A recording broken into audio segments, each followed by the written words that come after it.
नमस्कार मित्रांनो, माझं नाव आहे इरा आणि मी आहे बाबा. आज आम्ही तुम्हाला एक इंद्र पक्षीची गोष्ट सांगणार आहे.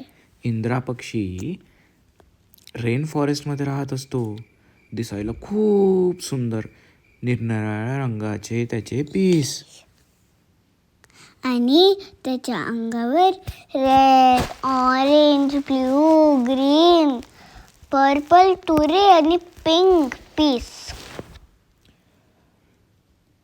इतका सुंदर दिसणारा पक्षी, पण त्याला खूप गर्व असतो सुंदर दिसायचा. एका दिवशी तो त्याच्या घरट्यात बसला असतो. तिकडून आला असतो एक डोडो पक्षी.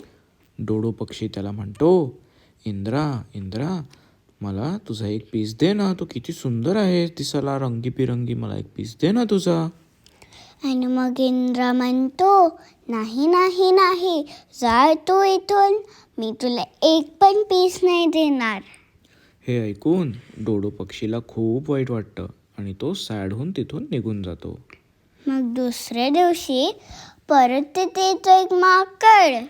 माकड म्हणतो, तू किती सुंदर दिसतो. इंद्रा इंद्रा, मला तुझा एक पीस दे ना.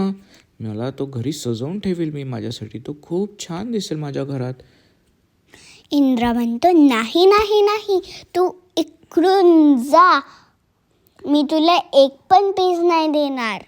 ते ऐकून माकडाला पण वाईट वाटतं आणि तो सॅड होऊन तिथून निघून जातो.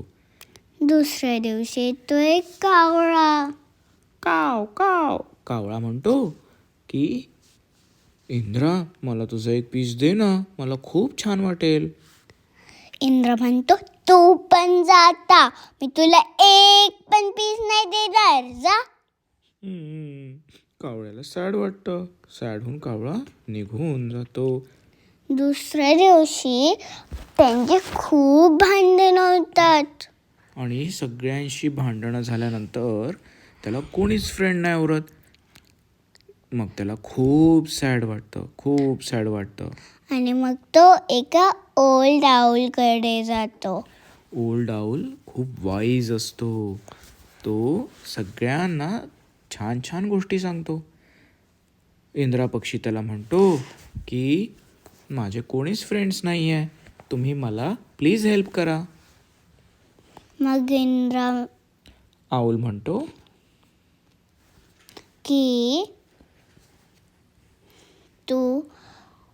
तुला खूप गर्व झालेला आहे.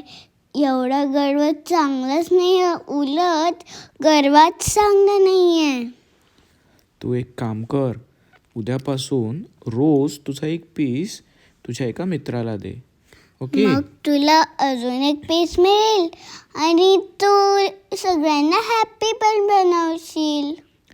आणि आऊलचं असं म्हणणं ऐकून तो इंद्रा पक्षी काय करतो, रोज त्याच्या एका फ्रेंडला त्याचा एक पीस देतो आणि दुसऱ्या दिवशी त्याला नवीन पीस मिळतं.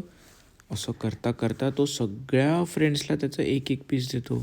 आणि मग त्याचे मित्र पण वापस येतात, अजून मित्र बनतात त्याचे. उलट सगळेजण मित्र बनतात त्याचे जंगलातले. आणि त्याच्यामुळे त्याला मग खूप हॅपी वाटतं, कारण तो त्याचं हॅपीनेस शेअर करतो सगळ्यांसोबत. Bye bye friends. अशी होती इंद्रा पक्षींची गोष्ट. बाय. जर तुम्हाला आमची गोष्ट आवडली तर प्लीज लाईक आणि सबस्क्राईब करा.